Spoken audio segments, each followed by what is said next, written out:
तो सभी को यहाँ पर आपको यहाँ पर स्वागत करते हैं और आज हम बात करेंगे ई श्रम कार्ड के अंदर जो योजना चल रही है उस योजना के अंतर्गत आपको 1000 रुपये हर महीने कैसे मिलेंगे, जानिए इसका आवेदन करने का प्रोसेस।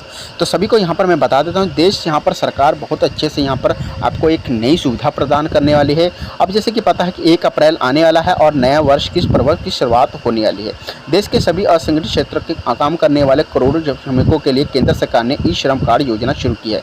इस योजना का मुख्य उद्देश्य मजदूर वर्गों को सामाजिक सुरक्षा प्रदान करना है और उन्हें वित्तीय सहायता देना है। 2025 में सरकार ने एक बार ई श्रम कार्ड धारकों के लिए राहत भरी खबर दी है। हर 1000 रुपये की नई किस्त श्रमिकों के बैंक खाते में ट्रांसफ़र कर दी जाएगी। और आप इस योजना का लाभ कैसे लेना है मैं आप सभी को बताऊंगा। ई श्रम कार्ड योजना भारत सरकार द्वारा असंगठित क्षेत्रों के कार्य मजदूरों और श्रमिकों के लिए शुरू की गई है, जिसका मुख्य उद्देश्य लोगों को यहां पर वित्तीय सुरक्षा देना है जो रोज कमाकर अपना जीवन व्यापन करते हैं। इस योजना के तहत श्रमिकों को एक नेशनल डाइटरिस तैयार करना है जिससे भविष्य में उनके रोजगार, बीमा और पेंशन जैसी योजनाएं चला सकें।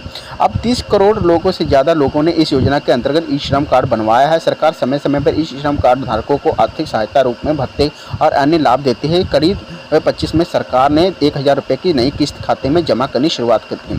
ई श्रम कार्ड धारकों के लिए मिलने वाले लाभ, तो यहाँ पर लाभ करेंगे, मानसिक आर्थिक सहायता मिलेगी, वृद्धि पेंशन योजना होगी, स्वास्थ्य बीमा कवर होगा, रोजगार भत्ता होगा, आवास राशन कार्ड और योजना के प्राथमिकता।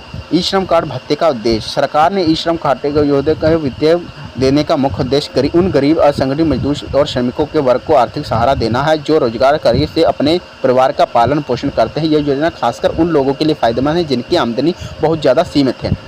भत्ते में महत्वपूर्ण, सरकार चाहती है कि इस योजना के श्रमिकों को बेहतर और सके और वे देश की अर्थव्यवस्था में अपना योगदान दे सके। कौन उठा सकता है इसका लाभ? लाभ की बात करें तो यहाँ पर लाभ सभी लोग उठा सकते हैं, बट वो भारत के नागरिक होने चाहिए। आपके असंगठित क्षेत्र में कार्य जैसे मजदूर, किसान, रिक्शा चालक, घरेलू कामगार, निर्माण छात्र आदि आवेदक पर का नागरिक होना चाहिए।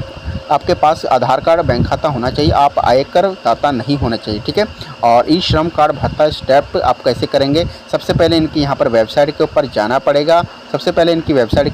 पड़ेगा। दूसरा, उनके पेमेंट स्टेप भुगतान का विकल्प आपके सामने नज़र आएगा। अब उसके सामने नया पेज खुलेगा जिसमें आपको आधार कार्ड, यूएएन नंबर या पंजीकृत मोबाइल नंबर मांगा जाएगा, जिसे सही दर्ज करना है। और इसके बाद मांगा गया कैप्चर कोड ओटीपी के साथ वेरिफिकेशन कर देना। ओटीपी दर्ज करने के बाद आपके सामने आपके श्रम कार्ड भत्ते का स्टेटस आ जाएगा। आपके देख सकते हैं कि आपकी किस्त आपके बैंक खाते में ट्रांसफ़र या नहीं हुई है।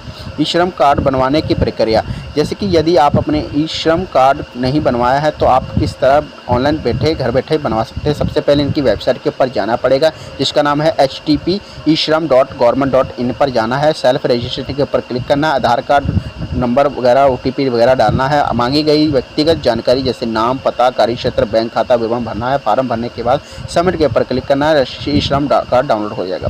डिजिटल क्षमता की कमी, ग्रामीण इलाकों में कई लोगों को ऑनलाइन रजिस्ट्रेशन करने में परेशानी होती है। अधूरी जानकारी, कई श्रमिकों को ये नहीं पता कि उनको किस तरह से योजना का लाभ मिले। बैंक खाते में देरी से भुगतान, कभी कभी तकनीकी कारणों से भुगतान नहीं हो पाता है, तो सरकार इस समस्या से समाधान करने की लगातार प्रयास कर रही है। और मैं आपको यहाँ पर महत्वपूर्ण जानकारी ये बताना चाहिए, ई श्रम कार्ड योजना उन करोड़ों श्रमिकों के लिए है, एक शक्ति धारा बनी है जो असंगठित क्षेत्रों में काम कर रहे हैं। सरकार ने हाल ही में 1000 की किस्त जारी की है, श्रमिकों के खाते में सीधा ट्रांसफर कर दी। न केवल आर्थिक मदद है बल्कि एक समाजनत जीवन जीने वाला का अवसर है। तो यही जानकारी थी जो मैं आपको देना चाहता था। यदि जानकारी अच्छी लगे तो चैनल को सब्सक्राइब करें। Thank you for watching. Okay friend, bye.